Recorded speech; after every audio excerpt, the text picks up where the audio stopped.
Now, Australia will soon see its biggest tax overhaul in a generation after Labor's sweeping changes passed Parliament late yesterday.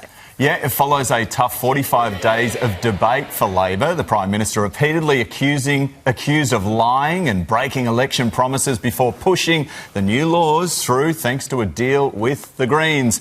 And the Prime Minister joins us now live in Canberra. Good morning to you, PM. So do you think you still have the trust of the Australian people? That's the big question at the moment. What's been interesting, Shervo, is that in those 45 days there's not anyone saying that the housing market is currently working. Now, if you know that there's a problem, if everyone's identified the problem and it's agreed the system is broken, then you can't just sit back and not do anything about it. What we've done here is do something about it. Negatively gearing, anyone who has a property, of course, has grandfathered those arrangements. But for the future, if you want to negatively gear a property, you certainly can, but it's got to be a new build rather than an existing property. And what that it was already doing, we're seeing, and I saw someone last night, I was at the Local Government Association big national dinner. There was someone, one of the councillors there, bought their first home yesterday as a direct result of the fact that they weren't having to compete with investors for an existing home. So this is the right thing to do. It will give young Australians a fair crack, but also, importantly, last night's changes give every Australian worker another tax cut, along with the tax cuts that we'd already legislated that will come in next week, as well as 6 months of paid parental leave coming in, making urgent care clinics a permanent part of the system. All of these changes will come in next week. Our tax changes on capital gains, negative gearing on property will come in a year's time. Yeah. But we wanted to make sure that it's legislated to give that certainty. People agree something needed to change. It's what you did that's under question. Do you think making big announcements, causing confusion and anger, then consulting the Australian public is a good way of governing? Well, that's not what happened, Nat, to be clear. In the lead up to the budget, there was substantial debate already. We'd spoken about intergenerational equity and the need to give young people a fair crack. The details of the tax changes, as is always the case, because you don't want to, you can't interfere with things that are market sensitive. So we did that. We then had an inquiry. There's further debate taking place about how we deal with startups and those issues. That's why we're dealing with things in 2 tranches of legislation. Prime Minister, for 45 days, people have been angry and confused. They have been running to their accountants. They don't know what's happening. Do you think you're out of touch?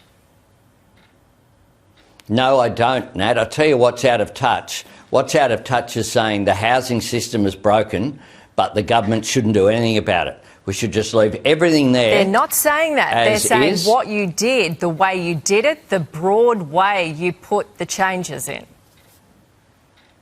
No, Nat, what we've done is put forward sensible legislation that's modest, that protects existing negatively geared properties. No change. People will still get the negative gearing. And you know what will happen now that it's legislated is some of the nonsense and scare campaigns will dissipate because people will be confronted with the reality. So when people put in their tax returns after July 1, they will still have the negative gearing in place. When they put it in next year for properties that they had prior to May, they'll still be able to negatively gear those properties. Their tax arrangements won't change. Prime Minister. And that is important. There has been a lot of misinformation. Yeah. Now people have to debate the reality, and the reality is the system was broken, and that's why I, as Prime Minister, have a responsibility when something is identified as broken to do my best to fix it, even if there's a political cost of that. PM, my job is to do the right thing for the nation. There is a political cost at the moment because it's not just scare campaigning. We have a phone on our desk literally which is a connection to our viewers. And each and every day, people are saying the same thing. Your integrity is dropping, your trust is dropping, your popularity is dropping. Jim Chalmers has put you in this position with his budget that every single day we look like he's unravelling every time there's a new campaign about it. It's not just housing. It's a death tax. It's exemptions for small business. It's loopholes around the use of super funds, which you did a deal with the Greens. It's a widow's tax. It's all of these different things that you're feeling pressure on, that you're changing. And at the end of the day, that budget was put down by your Treasurer. You must feel a little bit cranky towards the way that he's done this as well. No, Jim Chalmers is doing a great job. And, Matt, some of the things that you've raised there are the things that are just not true. We're making no changes to people's inheritance arrangements. None. And what we've had, indeed, some of the people who've been out there doing memes, for example, went out there and said, no, well, we know this isn't accurate. We know this isn't actually what's happening. But the way that you get attention online is to do things which are dramatic. And so, we'll work these issues through, Matt.